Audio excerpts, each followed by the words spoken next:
Okay, so one point I wanted to make to clarify something in the lecture on the Declaration of Independence is I maybe made it sound as if when Jefferson was writing the United States was already in existence. I talked about how there were slaves and women couldn't vote and so on. Of course, that was true under the colonies, when the United States was a colony under the rule of Great Britain. All of that was true. But of course, when Jefferson was writing the Declaration of Independence, the United States was not yet a country. But even afterwards, obviously, Jefferson was the third president. When he was president, all of this was true. There were slaves, women couldn't vote. So it wasn't full equality, but again, the ideals were there, and the ideas themselves were being set forth. So the main subject of this lecture is social contract theory, which again is mentioned in that first set of slides covering the introduction to the book and covering the introduction to government in America.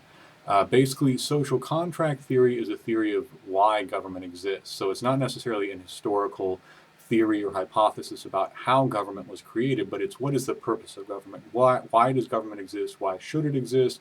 What makes it legitimate? What makes it actually meaningful and something that people should agree to be governed by? Um, some of the traditional views, Aristotle, a great Greek philosopher, said that human beings are by nature political animals, that there's something in human nature that needs and that desires political community, that human beings are naturally sociable, and they're not just sociable in the sense that they like to spend time with people or to be around people. They're sociable in a specifically political way. They want to join communities and create political communities. They want to debate what is justice, what is the right way of life, and so on. They need political communities to do that. So all of this is actually natural. It comes from inside of people. And this was actually picked up and developed by a lot of Christian thinkers, Thomas Aquinas especially. Some Protestant thinkers were also influenced by this. So this was a sort of traditional view, and then you also had other views like, why is there political society? Well, because God wants the king to rule. One of the ideas was that kings were actually descended from Adam, and God had given Adam the earth, and eventually this passed down to kings, and that's why they were ruling in the earth.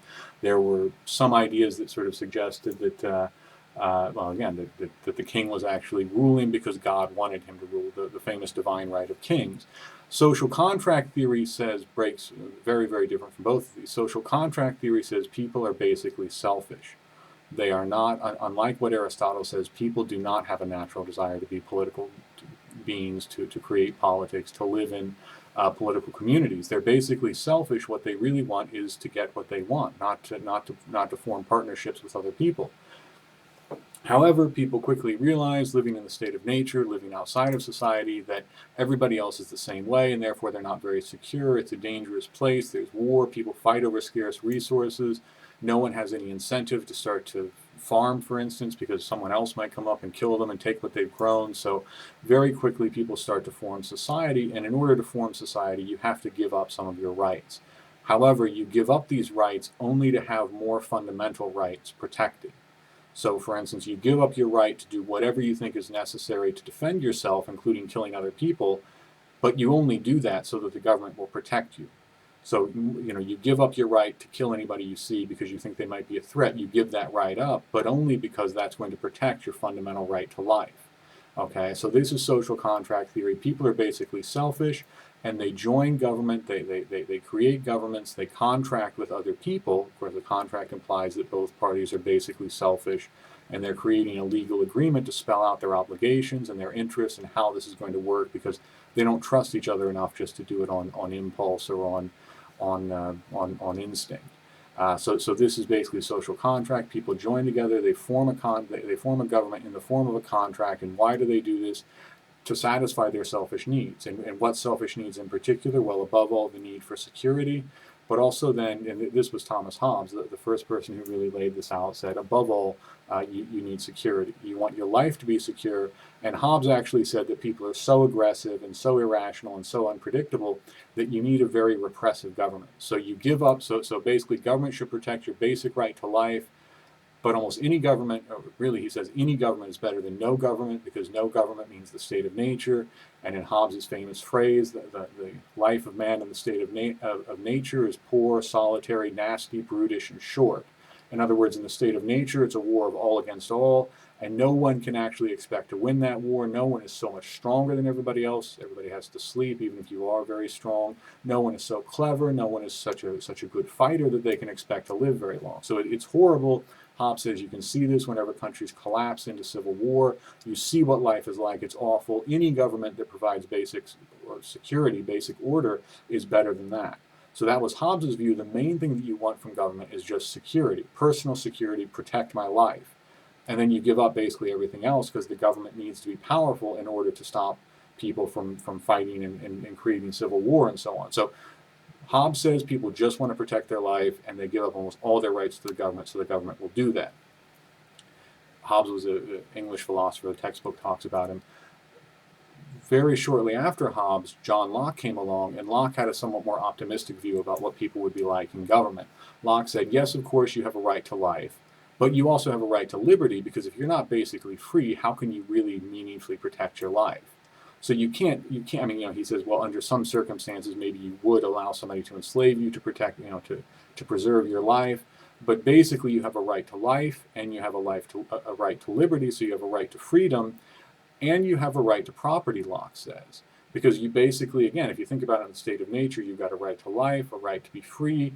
But what good is that if you can't basically protect your life in the form through property? So property is what is going to help you actually prolong your existence, give you security as an individual. So Locke says there are three natural rights: a right to life, a right to liberty, and a right to property. And of course, you might, so this might sound familiar, the Declaration of Independence. People have an inalienable right to pursue life, liberty, and the pursuit of happiness. So Jefferson changed property to the pursuit of happiness, which implies a certain measure of autonomy or self-determination. But also, of course, there is property, and we'll see this is very important in Federalist 10. Property is a very important purpose of government, as Madison is very clear about. Okay, so this is social contract theory. Again, this should be fairly familiar from the Declaration of Independence. People are basically selfish. They join government in order to protect their own rights and in order to satisfy their own selfish needs, because government can do that better than no government. Again, Declaration of Independence, people join government only to have government secure their rights. If the government is not securing their rights and people stop consenting to be governed, then they have the right to overthrow the government. So all of this follows from social contract theory, and we'll also see that this is important in the Anti-Federalist. This is what Brutus says. He explains social contract theory, and he says the problem is the Constitution is asking us to give up rights that are too fundamental, rights that actually we never really can give up. They're just too fundamental. And we'll also see it's very important in the Federalist Papers, because again, they sort of take their starting point. They say not only is property important, but they say, yeah, people are basically selfish. Okay, how are we going to manage a political society knowing that people are basically self-interested? They like property, they like money, they're somewhat greedy. That's what Federalist 10 is talking about, factions. And as Madison says, the main source of factions is actually economic difference. And also, of course, they like power. They like political power. And that's what Federalist 51 is about. How do you take people who are going to be drawn to government, drawn to positions of power, because they want power, they want control over other people, they're ambitious, to use that word. How do you take those people and how do you manage this? So in a way, the Federalist Papers, they follow from social contract theory, they follow from the Declaration of Independence, and they say, given that people are basically selfish and not necessarily naturally suited to politics, how do you take that and how do you manage that and how do you create a society on the basis of that awareness, on the basis of that reality, which, again, the argument here is the reality is people are basically selfish. How do you actually create a society on that basis? How do you manage people knowing that they don't have a strong natural inclination to be political or social?